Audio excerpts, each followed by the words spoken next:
Nigerian healthcare industry is one that still needs a lot of work in order to compete with the very best in the world.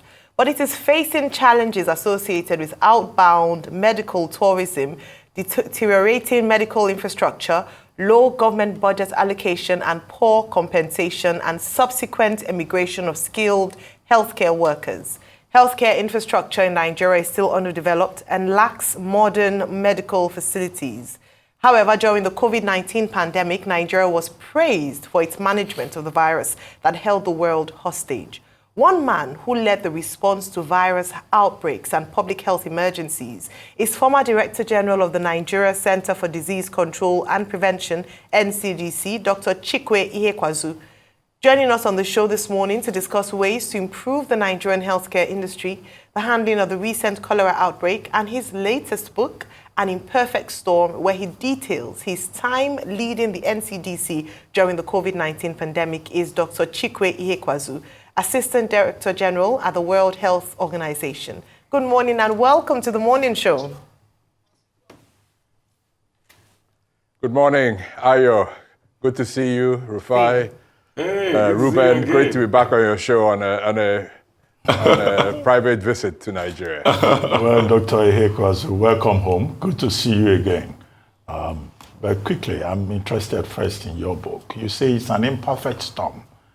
I would say it was a perfect storm that we were dealing with, and we've not even had closure on it. All the treatment centers that were set up, nobody has given account.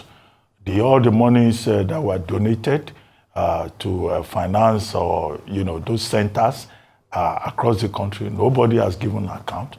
What we just saw was that, but it was significant experience, and you have written this book reflecting on it. If you could just take us through the highlights of your book, where we can find it and all that, and why you had to ask Madam to join you in writing it. Is it that you are so busy you had to drag Madam in, to assist? Just those two questions.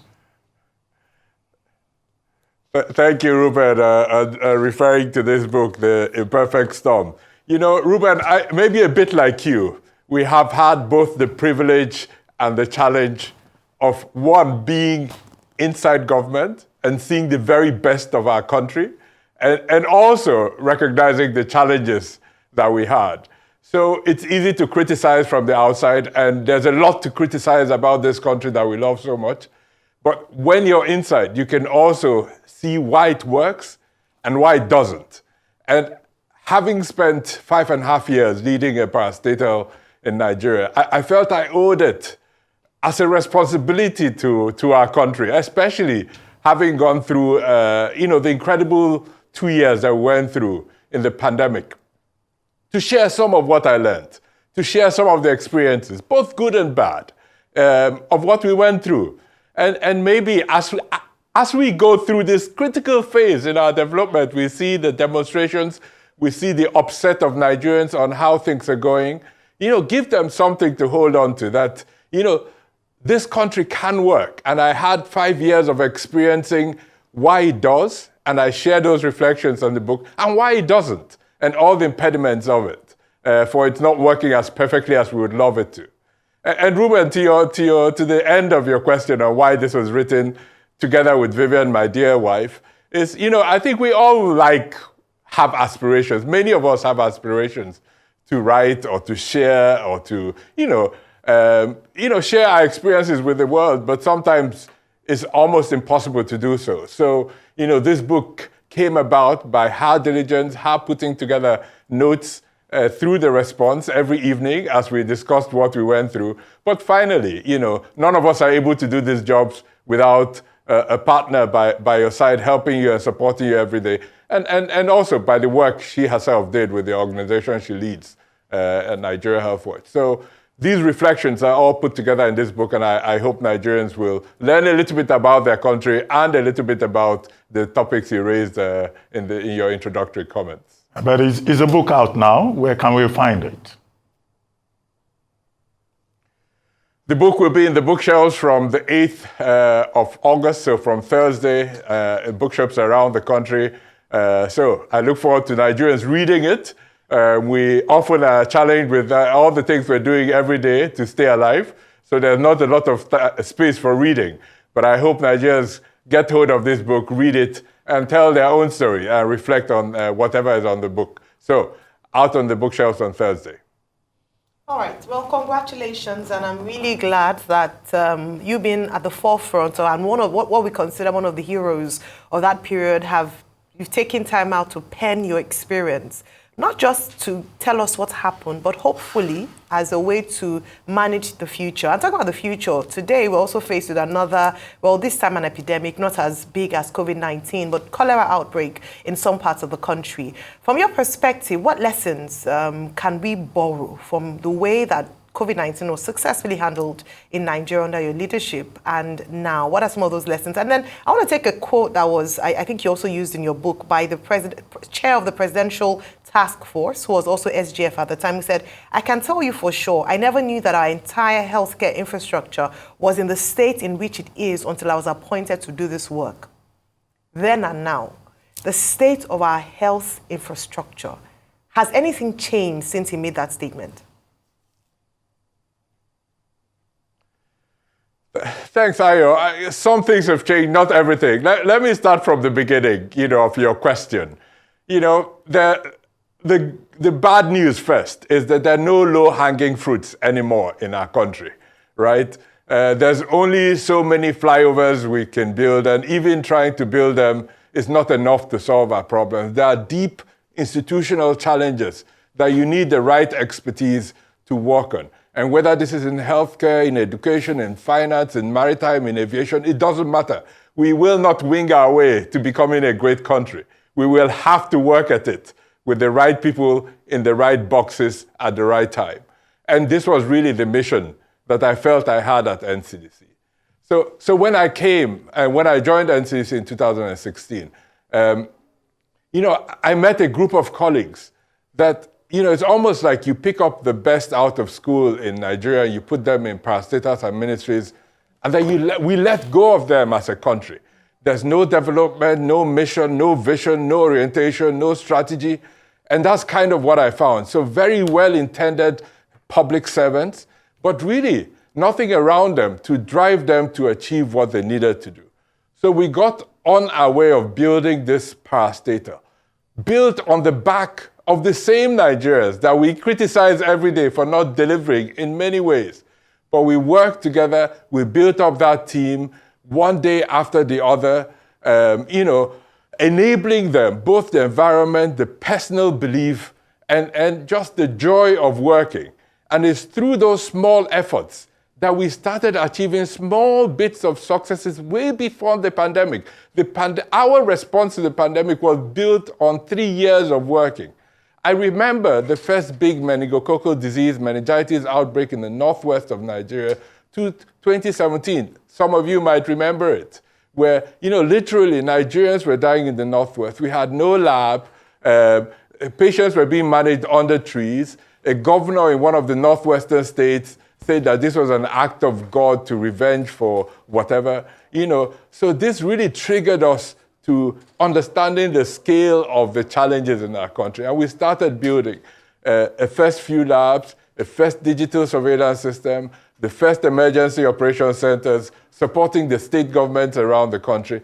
And that work continued for 3 years prior to the pandemic. So it was on those successes that we started working on the pandemic. So Ayo, I think the summary to your question, answer to your question is, we have our work set out for us in the building of the nation of our dreams.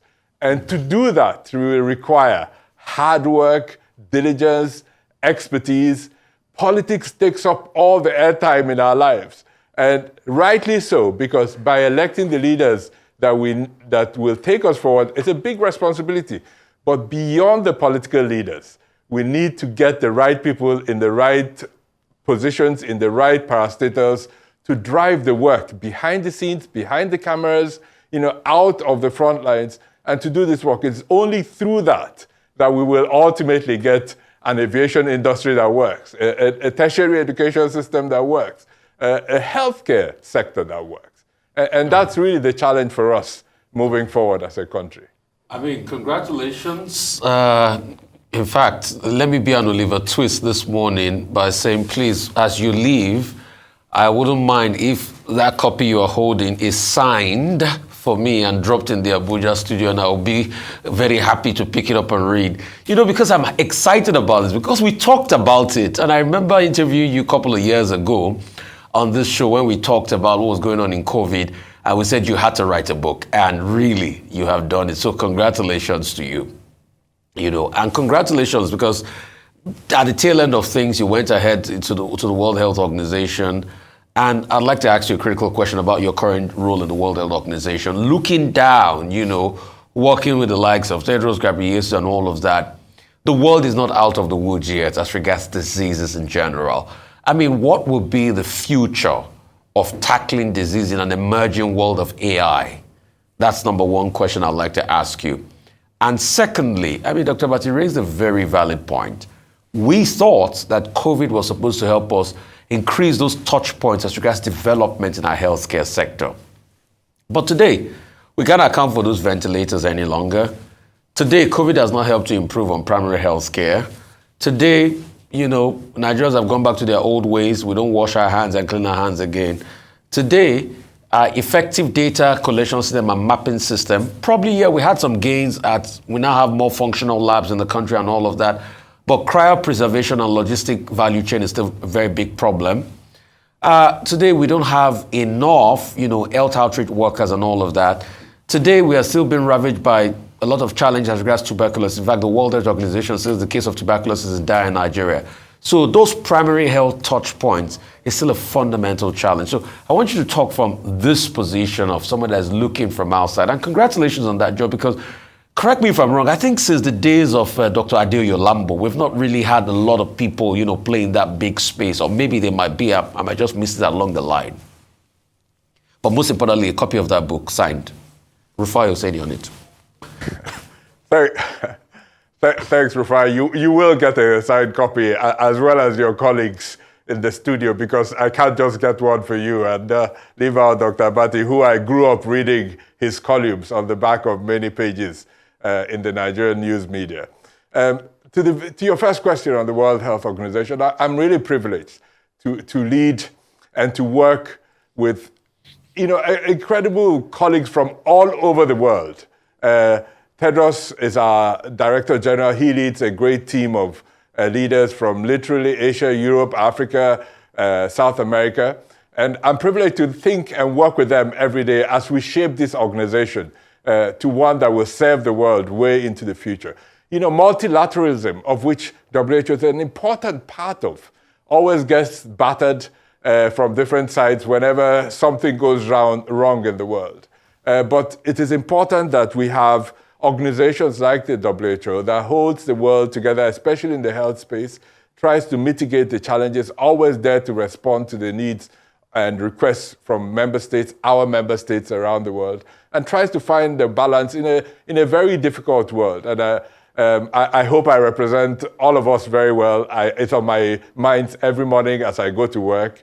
I'm the most senior African, apart from our DG itself, at the highest level of our organization at HQ, and it's a responsibility I take extremely seriously. To the second part of your question, Rufai, on you know, what happened and what is happening to all the health infrastructure across our country. I think this is a big challenge for all of us collectively and can't be even left to the health sector. So I reflect a little bit on my time at NCDC. You know, to keep the equipment that we put in the labs to work required some things that were within our control and some things that were outside of our control. The first things within our control, when I got to NCDC, there was not a single biomedical engineer in the entire parastatal. So we didn't have a maintenance team. And there weren't people to recruit from. There weren't a pool of biomedical engineers working around waiting to be employed. So it was a very tricky problem to solve. So we recruited a few early graduates. We went to a few development partners, Japan and the US, asked them, please, can you help us train these colleagues? You know, we pushed them so hard, and I think eventually the Japanese colleagues just gave in and said, okay, send me 2 names. And we sent the first couple of colleagues to Japan. They were trained. They came back after 6 months. and we've set up a first biomedical engineering team at NCDC. This team was the team that was in highest demand in my 5 years in NCDC because they were traveling around the country, maintaining equipment here, servicing equipment there, and just keeping the laboratory infrastructure working. So that's within our hands. We have to just develop the capacity to do a lot of these things. The other bit is slightly outside of our control as heads of parastatals. The office I went to the most while working at NCC outside our own parastatal was the Abuja Electricity Distribution Company. You know, we ran a lab, a national reference lab on the outskirts of Abuja that had to be on 24/7. We couldn't afford 2 minutes of power failure. So to do that required all your social, physical, and mental skills because you had to develop relationships with diesel distributors, AEDC, inverter companies, solar companies. So you had to kind of think on so many issues that if I was working in the same role in many other countries in the world, you know, I would put my wire into a socket in the wall and it will power my infrastructure. But when you lead a parastatal in a country like ours, you know, you have to work on all these other things outside of your primary responsibility. And if you don't do any of those things, 10 minutes of power failure, we lose millions of years of investment in infrastructure. So no part of this country can work if all of it is not working. And that's one big lesson I learned in government. You can do well as the head of a parastatal and come out and, you know, whether you did well or not, you get the retribution from Nigerians or recognition. But ultimately, we have a collective responsibility to support the entire country to work better for all of us. Okay, Doctor, 2 quick things. I understand we're running out of time. The first is still about the title of the book. You talk about a pandemic and the coming of age of the Nigerian Constitution. Are you specifically referring to the Nigerian institution? Oh, is it institution, not constitution? Yes, yes. Okay. No, that clarity is important. The coming of age of a Nigerian institution. Okay. Now, when you look back after leaving the NCDC, how do you feel? My personal opinion is that after you left, that agency lost its momentum, its verve. Is it because the pandemic ended? However, we've had other issues since then. Diphtheria is still a problem. Cholera is still a problem. What are the lessons that you learned that you think may be useful to your successors who keep telling us that the agency is in transition? It can't be in transition forever. What do you say?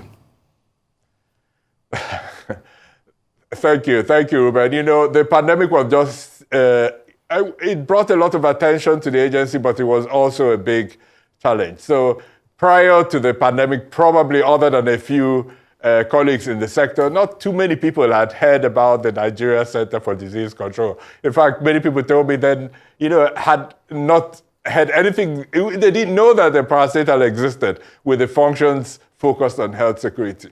But still, it's a very tiny organization. When I started, there were 80 staff. When I left, there were 500. So when you hear NCDC guidelines, NCDC say this, ultimately, there are right now less than 500 staff working in this parastatal, serving 250 million people. Secondly, you know, the responsibilities that we have are also dependent on our colleagues at the state level. You know, you would have followed some of the challenges I had in my time working with some governors. I must say, most of the governors worked closely and collaboratively with NCDC, and we had a good response, but not all the states. So there's some parts of our federal infrastructure that is challenging. But back to your core question, Ruben, you know, this is a long game. We have to keep building. There was a lot of attention on NCDC, and I hope that gave us the space to do our work. But I have absolute confidence in my successors. We're now on the second DG after I left, that they must continue building on the foundation we started and trust the people they're working with to deliver on the vision that we had and continue to have for a parastatal that is primed to do the work in the background that needs to be done. So when we are hit with the next one, and it will come, unfortunately, that we have a team of people that we can continue to rely on to do that work for our country. Thank you so very much, Dr. Chikwe Ihekweazu, and congratulations on the release of your book. It's coming out tomorrow, 8th of August, An Imperfect Storm. Thank you.